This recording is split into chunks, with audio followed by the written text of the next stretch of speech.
மந்திரத்தை பிரயோகம் பண்ணும் முறை. சதுரக்கட்டு மந்திர ரகசியம். வணக்கம் ஆன்மீக நண்பர்களே. இன்று நாம் பார்க்கப் போவது மிகவும் ரகசியமான மற்றும் சக்தி வாய்ந்த மந்திர பிரயோகம் முறையைப் பற்றியது. இந்த மந்திரத்தை சரியான முறையில் பிரயோகம் செய்தால் சதுரக்கட்டு ஆகும் என்று சித்தர்கள் கூறியுள்ளனர்.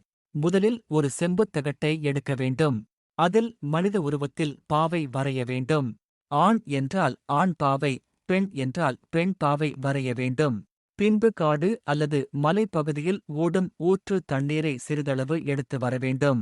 அதன் கருந்துளசி இலை எடுத்து நன்றாக அரைக்க வேண்டும்.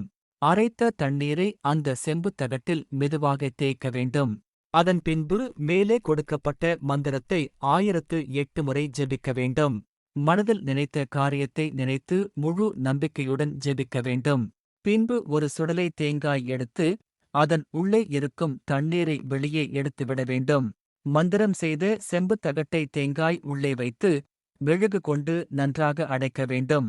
அதன் பின்பு இந்த தேங்காயை ஓடும் தண்ணீரில் போடலாம், அல்லது அடுப்பில் புதைத்து வைக்கலாம், அல்லது சுடுகாட்டில் புதைத்து வைக்கலாம். இந்த முறையில் செய்தால் சத்துருக்கட்டு ஆகும் என்று கூறப்படுகிறது. இந்த மாதிரியான மந்திரங்களை செய்யும் போது குரு அனுமதி மற்றும் சரியான வழிகாட்டுதல் மிகவும் அவசியம். மேலும் ஆன்மீக ரகசியங்கள் மற்றும் மந்திர முறைகள் தெரிந்து கொள்ள எங்கள் சேனலை சப்ஸ்கிரைப் செய்து ஆதரவு அளிக்கவும்.